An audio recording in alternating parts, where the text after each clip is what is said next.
The next thing we want to discuss are Kepler's laws. Kepler's laws were used to describe planetary motion, how the planets orbit about the sun. Kepler's laws actually came into being prior to Newton's universal law of gravitation, and Newton was able to derive his universal law of gravitation because of Kepler's laws. So Kepler's laws were first stated by Johannes Kepler, who's pictured here. And Kepler's laws were derived based on the very meticulous observations of another astronomer called Tycho Brahe. So this is a picture of Tycho Brahe. Tycho Brahe was very impressive in terms of the observations he was able to make. He noted the positions of the planets and how they moved relative to the stars, and he was able to do this without a telescope. So he used a sextant, which is pictured here, which can measure the angle of an object above the horizon. He used a compass and a clock to take all of his measurements. And his measurements were so good that Kepler was able to figure out how the planets moved because of those measurements. Tycho Brahe is also another one of those colorful characters in the annals of physics. He was legendary for having a gold nose because he rather liked dueling, and in one duel involving swords, he had the tip of his nose cut off. And so he had prosthetic noses made, some of which were gold, some of which were of lesser metals, so the gold ones were pretty much just for nice. And he would wear these noses by using some putty to stick the nose to where his missing nose end was. So he was quite the colorful character. Kepler was able to take his very meticulous measurements and come up with Kepler's laws. He was a mathematician and was able to model how the planets must be moving in order to match Tycho Brahe's measurements. So the first of Kepler's laws states that all planets move in elliptical orbits with the sun at one focus. So this was kind of revolutionary because up until this point, those people who thought that the planets went around the sun thought that they must go in circles. And Kepler found that the circular shape did not perfectly describe their orbits, but rather the orbits were ellipses, although for the inner planets, their orbits are very nearly circular. So the planets orbit with the sun at one focus. So if you think of a planet going in a very elliptical orbit about the sun, then the sun is at one focus of the ellipse.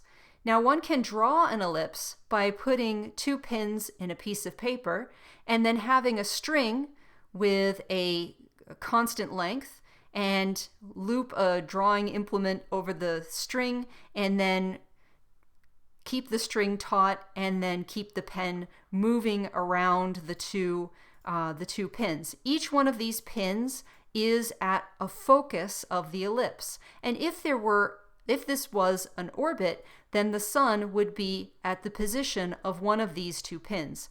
There isn't anything at the other focus when you're talking about a planet going in an ellipse. Only the sun is at just one of the foci.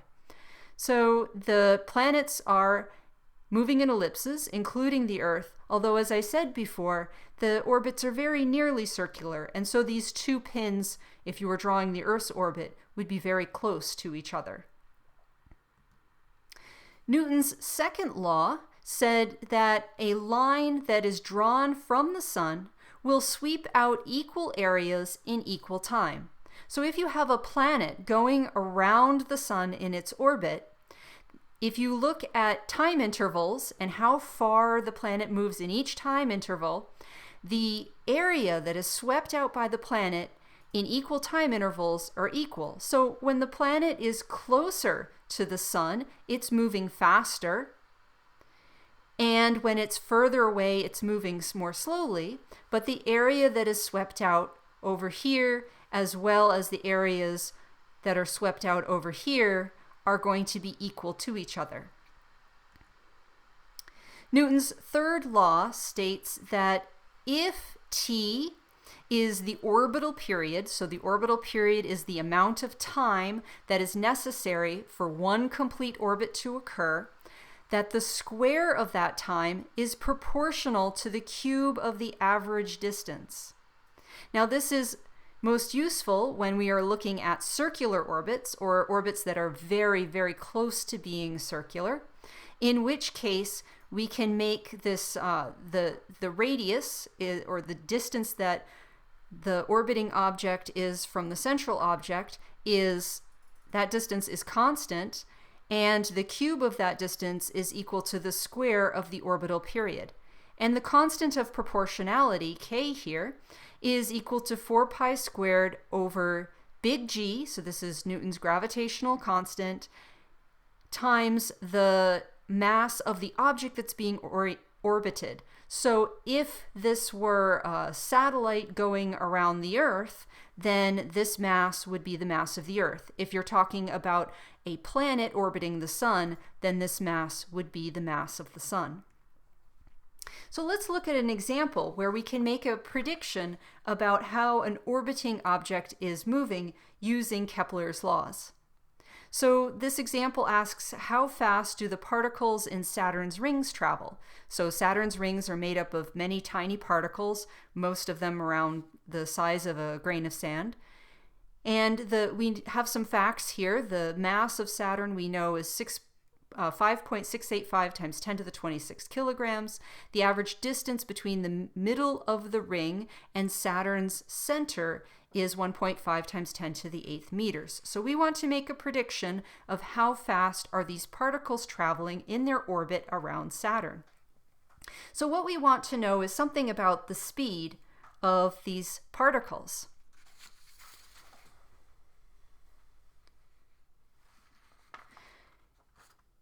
We want to know the speed of these particles, and the speed is going to be equal to the distance they travel divided by the amount of time. So if you think about one particle going in one complete orbit, it's going to be traveling in a circle.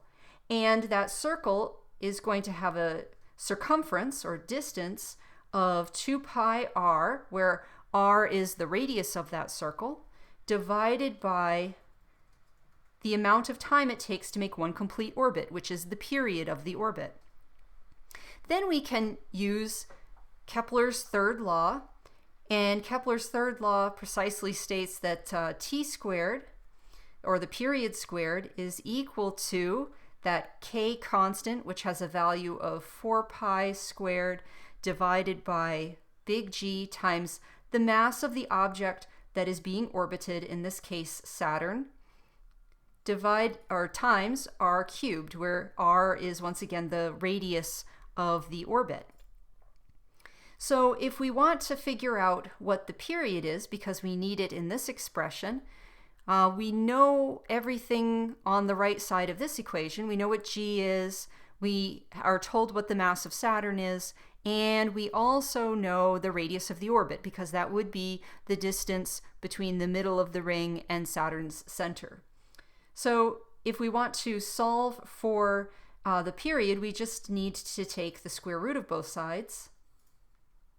And so then the period is going to be equal to the square root, and we can start plugging in numbers, 4 pi squared.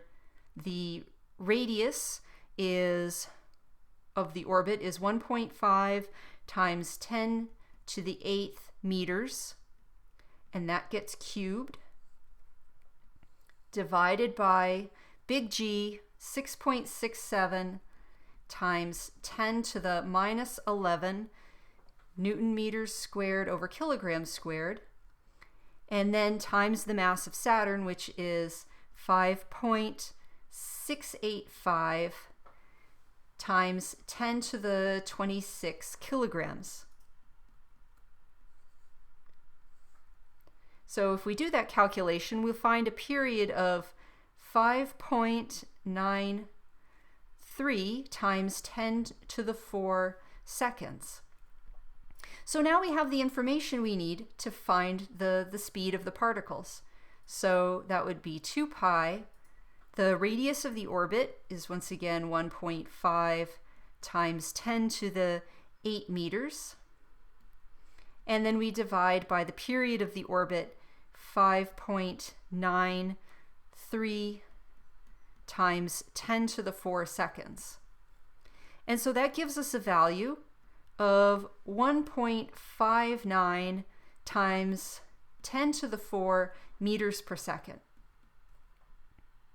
Now, if we want to convert that into perhaps more familiar units, 1.59 times 10 to the 4 meters per second, we know that 1 meter per second is equivalent to 2.237 miles per hour.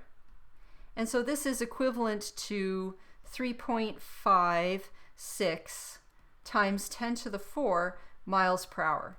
So either way you look at it, these particles are traveling very, very quickly.